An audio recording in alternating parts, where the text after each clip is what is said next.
What up, Maine?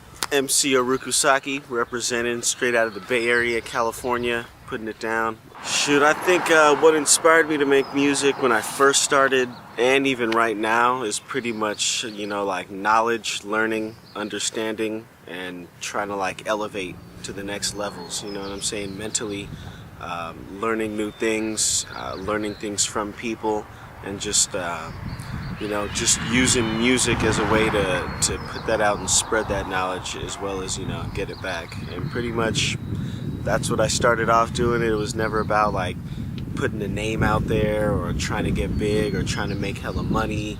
If all that happens to come along in the path, that's cool, of course. I'm not gonna turn it down, but it was mainly about just like rocking and spreading knowledge, you know what I'm saying, to those that may not have it.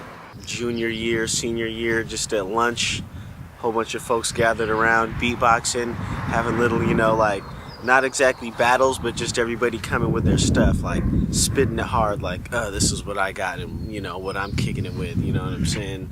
And, just folks passing it around, at lunchtime, rocking mics before we even knew about pressing up CDs or spitting a specific 16 bars. It was just all kind of off of the top, or whatever you wrote, or however much fit on the front page, the front page of the paper, that was the rap. Or sometimes you might be inspired to go over the whole back page, and if you can memorize it and spit that whole thing, that's what folks were kicking. As well as when I first more got into the scene, I'd say, even just coming out here to Berkeley, checking out the underground hip-hop shows, you know what I'm saying? Folks like Zion I performing over at La Peña Cultural Center with Guapale, you know what I'm saying, before they even branched out and went the numerous different ways that they went.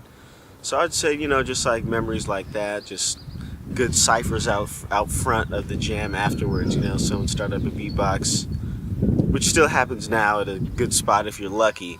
But that's what I remember, like my first memories of like, yeah, this is the scene, these are the folks that are doing it, people that are about it, and you could just feel the vibe. Like, I'm very interested in world history, origins of humanity, what got us here to where we are now, and a lot of the information lost over the centuries. So as much as I, when rhyming, get in the hip hop style about, DJs, MCs, B-boys, graph writers, and beyond, I also tie in, different things that I've branched out and researched, and try to put that knowledge in the lyrics as well as, whatever I got from my experience, I'm going to try to pass on, hopefully to, benefit someone else, you know what I'm saying, which I think is a large part of what hip hop's about. But I'd say, as far as that, my ideals is trying to like wake up the people, wake up myself, and, get everybody out of this daydream that sometimes gets placed on us by society. Hours of sleep at night, you know what I'm saying?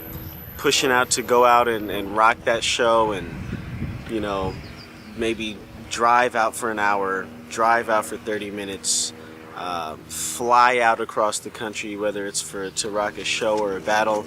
It's just sacrificing other things. Some people want to like put their efforts, and they're like, oh, I want to like get a house, or they're like, oh, I want to get like this car, or oh, I need to get in school over here. And so some of those things I've shifted my attention and focus for, in order to put that $700 on a flight and go out to Tokyo, or you know what I'm saying, get rid of all my stuff because I have the opportunity to go, move to live in South Africa and host tours and rock out there.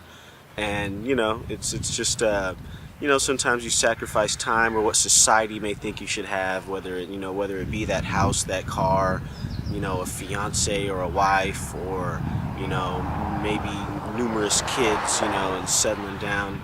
So I think some of that stuff I'll put on the wayside just to follow my heart, because it's that everlasting search for knowledge, finding out info, sharing it with people, having those experiences of putting your art and your music and your lyrics and your heart and your soul out there, so that other people do hear it and connect with it and try to share that vibe, that knowledge, and that energy.